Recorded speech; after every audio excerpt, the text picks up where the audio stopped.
Tonight, leaders from across the Arab and Islamic world have gathered in Doha, Qatar for an emergency summit.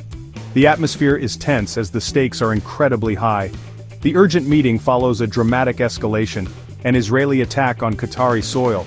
This unprecedented event has sent shockwaves throughout the region. The summit's main goal is to show solidarity with Qatar and craft a unified response to what's widely seen as an act of aggression. Leaders are determined to present a united front. Despite differing interests, the nations present are united by outrage and concern for regional stability. The discussions are intense, reflecting the gravity of the situation. The Israeli strike has upended Qatar's role as a mediator and put the entire normalization process with Israel at risk. This attack has not only threatened Qatar but also the broader peace efforts in the Middle East. Behind closed doors, leaders debate a joint resolution to send a clear message to Israel and the world. The outcome of these discussions could have far-reaching implications. For Qatar, this is a pivotal moment, seeking reassurance and support as the region faces a crisis that could reshape the Middle East. The world watches closely, awaiting the decisions that will emerge from this critical summit.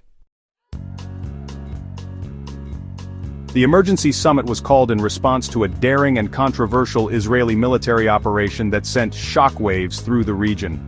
The attack unfolded in the heart of central Doha on September 9th, shattering the city's sense of security and drawing the world's attention to Qatar. Israeli forces targeted a secret meeting of senior Hamas leaders, resulting in the deaths of 5 high-ranking members. In the chaos, a Qatari security officer was also killed, a loss that would have far-reaching consequences.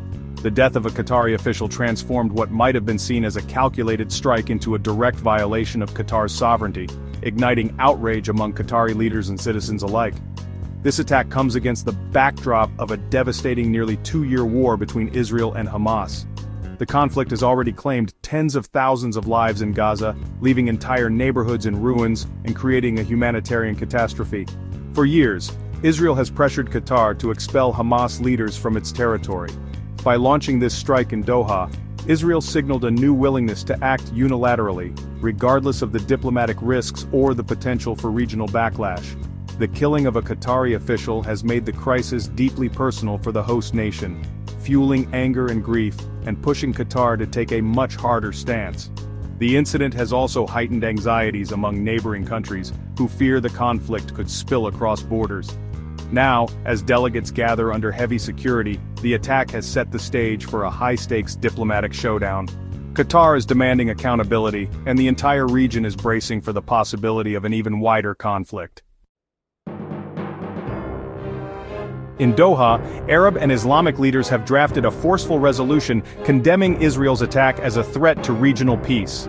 The document accuses Israel of grave violations, genocide, ethnic cleansing, and expansionism, reflecting a hardening stance across the region. The resolution warns that continued aggression could unravel existing peace deals and halt future normalization efforts.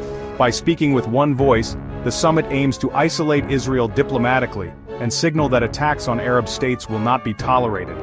The message, solidarity with Qatar and the Palestinian cause, now outweighs the pursuit of closer ties with Israel.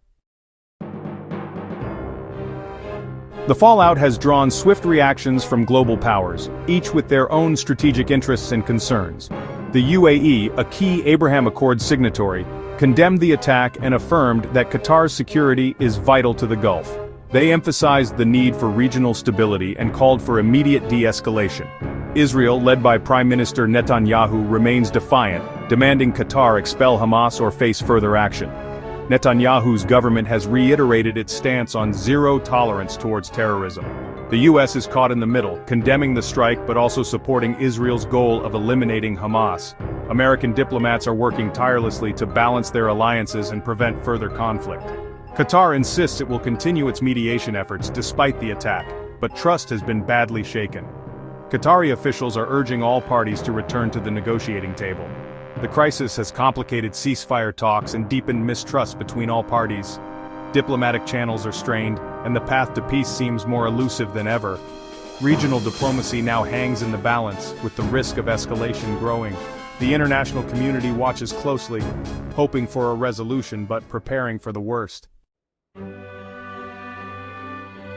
The attack has cast doubt on the future of Arab-Israeli normalization. The Doha Summit's resolution links Israel's actions to the viability of peace agreements, warning that further aggression could end years of diplomatic progress.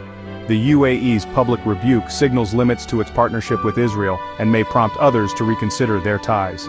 Saudi Arabia, once close to a historic deal, now faces intense pressure to halt normalization efforts.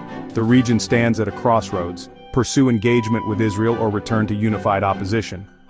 The Doha attack may be remembered as a turning point, where hopes for a new Middle East collided with old conflicts.